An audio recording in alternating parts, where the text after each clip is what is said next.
friendo, Steve here. Welcome back to the channel. Today, I thought I would take a look at a subject that we discuss over on Going in Raw quite a bit, and that's Big E's current WWE Championship run. And I'd like to take a look today at whether I think it's a success or a failure so far. That's why on the thumbnail I got the one thumbs up, one thumbs down. Before I get started, do me a huge favor. Give this video a like, a thumbs up, and if you haven't already, hit that subscribe button. I'm just going to rant for a little bit because it's an interesting thing to me to see WWE establish over 6 decades or 7 decades, however long it's been now, a pattern for a blueprint, if you will, for a successful championship reign. What works, what doesn't work, and how WWE would creatively book a person to become their top champion on one of their brands and not abide by that particular blueprint. It sort of boggles my mind because as it stands right now, coming up at day one, Big E's opponents, the 3 people he's facing off against, Bobby Lashley, Kevin Owens, and Seth Rollins, are all 3 guys who traditionally should have a better shot at getting that WWE title than Big E would have at retaining it. Now, they might be booking this fatal 4-way in order to create so much chaos and so much overbooking in that match to allow him the opportunity to keep his title. They're certainly not going to have him stack Bobby Lashley, Kevin Owens, and Seth Rollins as if he's Roman Reigns, because WWE has proven that Big E is no Roman Reigns. Now, before I really get into the meat of this, I want to clarify something here real quick. I am a huge fan of Big E, and the entire reason I'm making this video is because I want to see this championship reign of his be treated with the respect and creativity that it really should. He seems, I don't know the guy personally, but from everything I've seen, he seems like an awesome person. Creatively, they have done him such a disservice as WWE champion. I can't help but say, 2 minutes and 40 seconds of this video, that so far, his title reign has been probably a 70-30 split, failure to success, meaning that 70% is sort of crap and there's some saving grace there to some degree. I want to talk about first the nature of what makes a memorable championship reign or a memorable champion. At the heart of it is sort of 2 things. You can have champions who come in hot, right? So I'm talking about guys like Brock, who came in undefeated all the way to the top. Guys like Goldberg came in big streak all the way to the top. They are, even Hogan back in 83 or 4. They are kind of few and far between. It's not that often that WWE will bring people in these days as just absolute dominators, and then they get to the very tippy top and then they just get the title. They don't really do a whole lot of that much anymore. What you see more often with memorable champions versus not memorable champions is reinvention.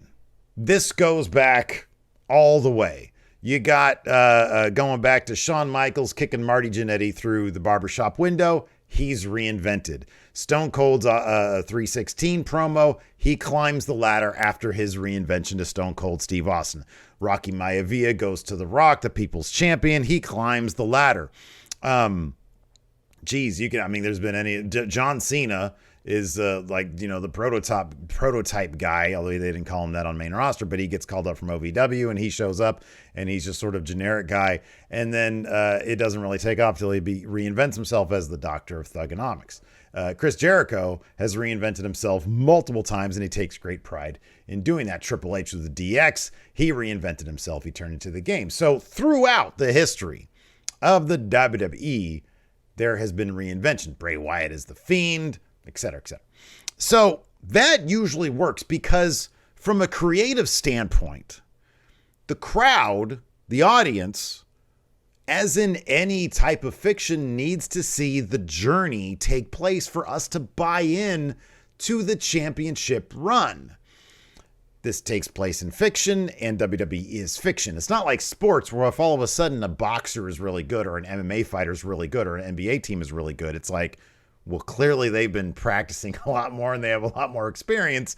We believe real sports because they're real. In the land of fiction, which we all know WWE lies in, it's a different thing. You have to see the journey for us to really buy into it. If we don't buy into it because we didn't see the journey, no matter how much we like the person, it's always going to be in the back of our minds. They're not going to give this guy a good title run, are they? And such is the case with Big E. We didn't really get to see his journey beyond him winning Money in the Bank and cashing in on Lashley, who was post-match. What we got to see was Big E have a lengthy, extremely successful career as a member of the New Day, but never really breaking through past the mid-card. In the back of our minds, aren't we wondering, this guy's been around for 10 years, 7 years, whatever it was. Why hasn't he gotten a title shot? The champions find a way to get their title shots. Maybe he shouldn't be up there for a title shot if it's been 70 years or 8 years, whatever it was. That's going on our heads. So unless they gave him some crazy undefeated streak, unless there was something different in him, that's why some people out there were advocating for him to turn on the New Day or the New Day to split up or whatever, which I never really thought was possible, but some sort of reinvention, even within the confines of staying friendly with the New Day, I always felt would have been necessary for me to buy into the idea that WWE all of a sudden is going to start booking this guy really strong. Another thing you need are signature wins. I'm not talking about what they've given to Big E so far. I'm not talking about a Drew McIntyre win when Drew McIntyre has already been drafted to another brand and we know he's not going to stick around.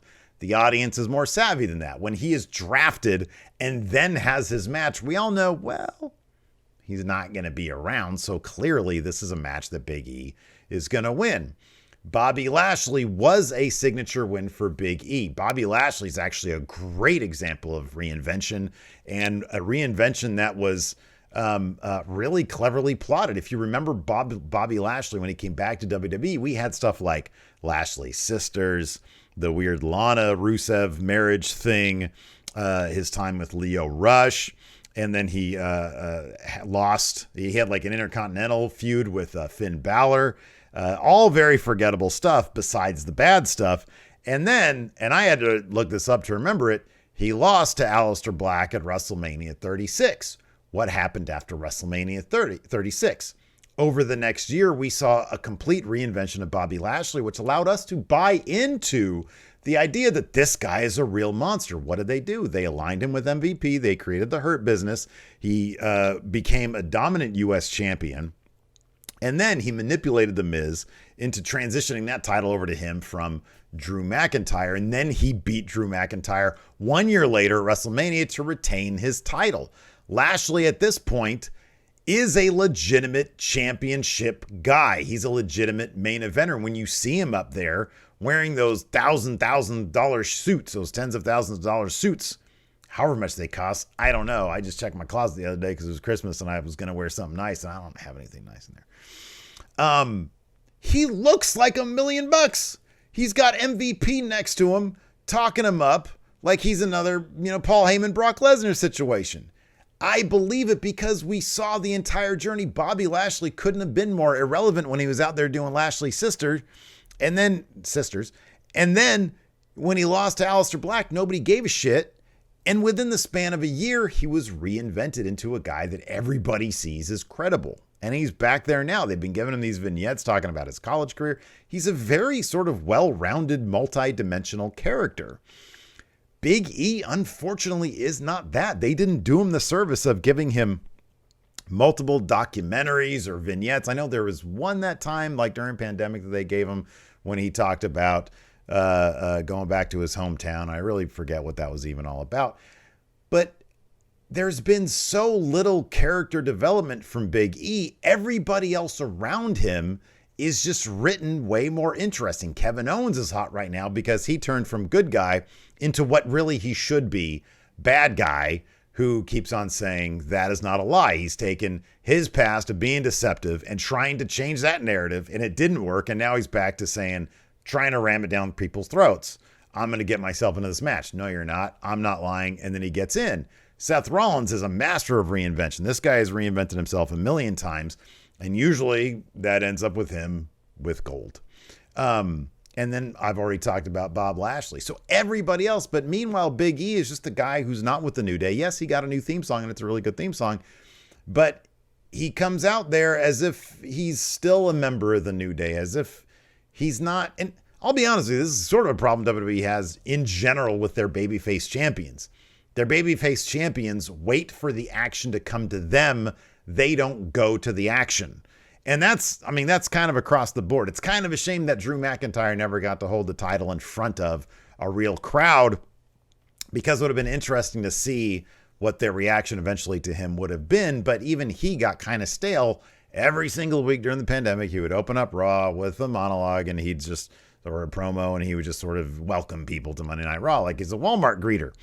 And it wasn't the most interesting thing in the world, but Drew McIntyre is a big, giant dude who we saw reinvent himself, and he came up and he won the Rumble, and it was a big deal, and he beat Brock Lesnar. That was a signature win. When it came time for Survivor Series against Roman Reigns, and granted, they did the same thing with Drew McIntyre, but at least they overbooked that. With Big E, they didn't even bother to overbook the Survivor Series match against Roman Reigns.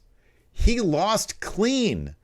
If I'm USA Network, I'm looking at that and saying, what the fuck are you doing? This is our main champion. Overbook it. Have this be the one match that's overbooked so that nobody really comes out of this looking bad. But no, Vince wants to, he's basically mortgaging his entire company creatively on Roman Reigns. If I'm Fox, I'm really happy because I've got their true A champion. That's what they proved with that Survivor Series match. Boggles my mind that USA, NBC Universal, or whoever it is, can pay $1 billion for the rights of Raw and still not have WWE's A champion. That's messed up. So, what does that mean? For day one, I don't know. What does it mean for Bobby Lashley?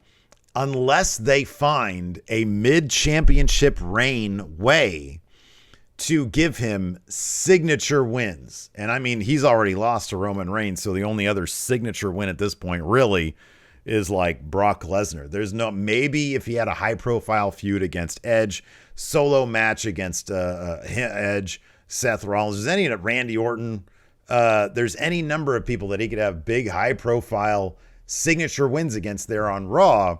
He just needs to rack those up, and they really need to book him as a guy who is dominant. Even in his match, his championship title match against Austin Theory on Raw, he had to rely on a distraction from Kevin Owens and Seth Rollins to get the win on Austin Theory, because he was having a hard time with Austin Theory, who I have no doubt will be WWE champion one day, but that's going to be a ways off and probably after a number of reinventions. So up to this point, unfortunately, in my opinion, Big E's title run has been a failure, because we're all sitting here thinking the same thing, right? They're probably going to take this title off him sometime in the next couple months. I hope that doesn't happen. Big E is the single most charismatic person they have on the roster, at least on the men's side of things. He really deserves a lot better. Creatively speaking, they need to give him something to sink his teeth into. Otherwise, it's just going to be farted away at some point. And I don't know, probably to Lashley, who actually comes off as a much more legit champion at this point than Big E, or maybe even to Seth Rollins, or even to Kevin Owens, who they just plunked a whole lot of money down for. I don't know, but that's my thoughts on Big E. I want to see them do better with him. Let me know what you guys think in the comments below. What would it take, if you feel the same way, for them to get Big E to feel like more than a main event champion? I'm sorry, than a mid-card champion. That was my thesis statement right there, and I totally fucked it up at the end. Anyways, let me know what you guys think in the comments below. Like I said, if you haven't already, please give this video a thumbs up.